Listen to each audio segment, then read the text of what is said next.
Hey Lindsay, how you doing? So I got your work up and I was reading your paragraph that you submitted. I know I'll be able to produce better ads. I just need much more practice. And you're exactly right. So I think this is important. I feel as though my project has much more to be added where it stands. And you know what? I mean, you guys are, I mean, this is a 220 level class. It's kind of an introductory basically to digital imaging. So yes, you guys do have a lot to learn about putting ads together. And my theory is this: is that I would like to teach you a minimal way to put your ad together. That way, you leave this class with a tangible, a good piece for your portfolio.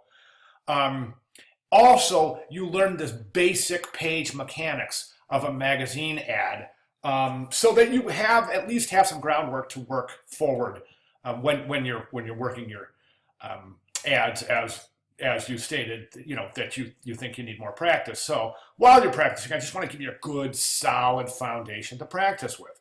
So what I want to suggest is this. Let's take a look at your ads. We got this ad and we have this ad. Okay, so the good thing is that these are really, really good two totally different iterations of the ad. So that's actually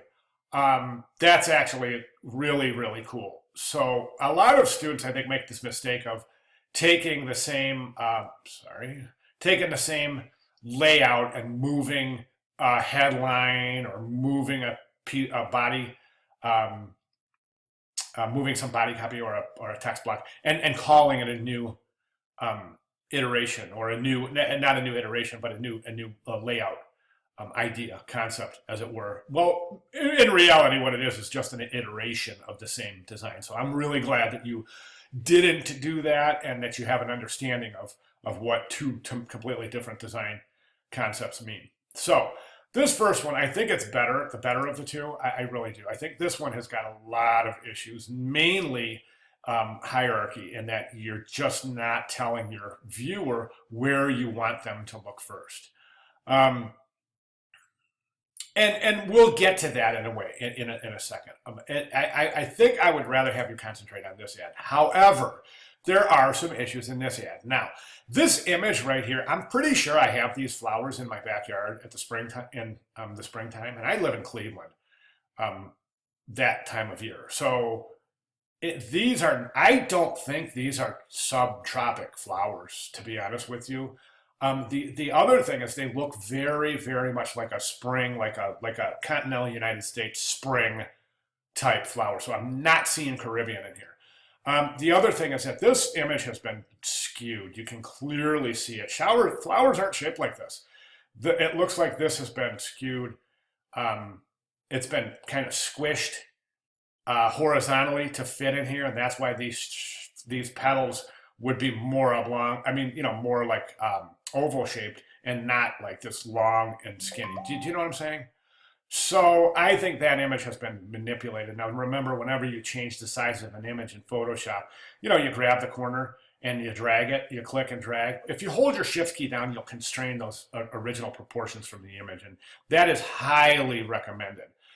Okay, this image here, this ad here, you got the logo and the address in this big, huge block up top. Now, do we really need 1/3 of the page to present the logo and the address? No, we don't. That is prime real estate right there, and we're going to use that to our benefit. I think at this point, the best thing for me to do would be to show you some of the examples that I've been sharing with the class. And in doing so, this is the one that I've been looking at, and I think it's a wonderful ad. Both of these are. I think this one is better because the negative space is just superior to this. However, it's this basic formula: one image. We bring the viewer in with one image. Okay. Once we bring the viewer in, we keep them in with some sort of a very interesting headline and subhead. And then we go to the paragraph of body copy, informational paragraph, and you should have that, and you should tell your viewer where, here's the paragraph.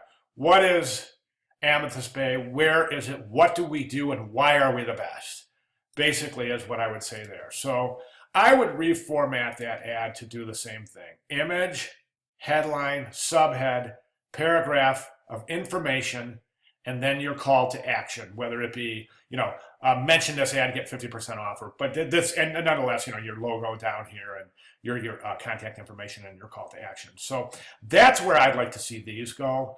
I really think that the whole idea, this I think is out because it's just too compartmentalized. This is much better because everything is working with itself.